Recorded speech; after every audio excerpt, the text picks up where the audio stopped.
ഇന്ന് നമ്മൾ തയ്യാറാക്കിയിരിക്കുന്നത് പറഞ്ഞാൽ നമ്മൾ തക്കാളി ചോറാണ്. അത് തമിഴ്നാട്ടിലൊക്കെ ഏറെ പ്രിയങ്കരമായിട്ടുള്ള മറ്റേ നമ്മൾ തക്കാളി സാദം എന്നൊക്കെ പറയത്തില്ലേ, അതാണ് നമ്മൾ തയ്യാറാക്കിയിരിക്കുന്നത്. ലഞ്ച് ബോക്സിലായിട്ട് പെട്ടെന്ന് നമുക്ക് ചെയ്ത് കൊടുക്കാൻ പറ്റിയ രീതിയിലാണ് ചെയ്തിരിക്കുന്നത്. അപ്പം കൂട്ടുകാർ ഈ വീഡിയോ കണ്ടിട്ട് നിങ്ങളുടെ സപ്പോർട്ട് അറിയിക്കാൻ മറക്കല്ലേ.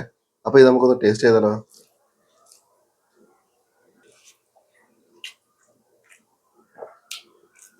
അടിപൊളി, സൂപ്പറാണ്. നമുക്ക് ഒരു അരപ്പ് തയ്യാറാക്കണം. അതിനായിട്ട് ഞാൻ എന്താ ഇവിടെ 2 പച്ചമുളക് എടുത്തിട്ടുണ്ട്, ഒരു ചെറിയ കഷ്ണം ഇഞ്ചി, 6 കഷ്ണം വെളുത്തുള്ളി എടുത്ത്, ഒരു 15 കഷ്ണം ചെറിയ ഉള്ളി, ഒരു ചെറിയ കഷ്ണം പട്ട, 3 ഗ്രാമ്പ്, 4 ഏലക്ക, ഇച്ചിരി വെള്ളം കൂടെ ഒഴിച്ചിട്ട് നമുക്ക് നല്ല പേസ്റ്റ് രൂപത്തിൽ ഒന്ന് അരച്ചെടുക്കാം.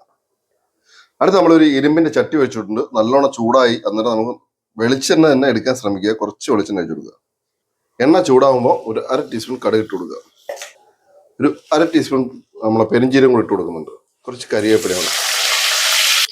ഇനി നമുക്ക് 2 സവാള ചെറുതായിട്ട് അരിഞ്ഞാണ്, അത് നല്ലോണം ഒന്ന് വഴറ്റിയെടുക്കുക.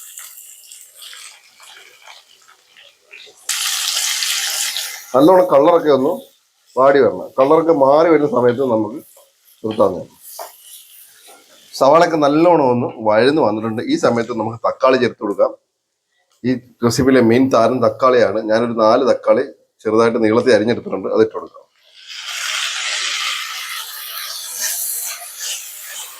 ഇനി നമുക്ക് കുറച്ച് ഉപ്പും കൂടി ഇട്ട് കൊടുക്കും.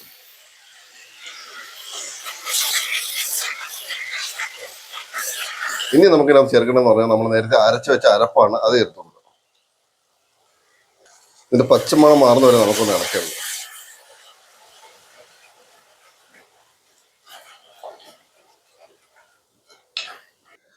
പച്ചമുളക് മാറി വരുന്ന സമയത്ത് നമുക്ക് ഇതിനകത്ത് ഒരു 3/4 ടീസ്പൂണോളം മുളക് പൊടി ഇട്ട് കൊടുക്കാം. ഞാൻ നല്ല എരിവുള്ള മുളക് പൊടിയാണ് ഇട്ട് കൊടുക്കുന്നത്. കാശ്മീരി ആണെങ്കിൽ 1 സ്പൂൺ ഇട്ട് കൊടുക്കാവുന്നതാണ്.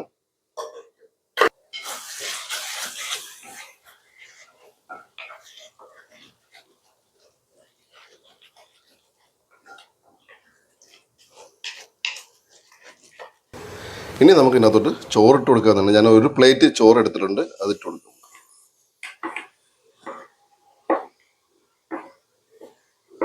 ഇനി നമുക്കൊന്ന് ഇളക്കി മിക്സ് ചെയ്യാം. ഈ സമയത്ത് നമുക്ക് തീ ലോ ഫ്ലെയിമിലായിരിക്കണം.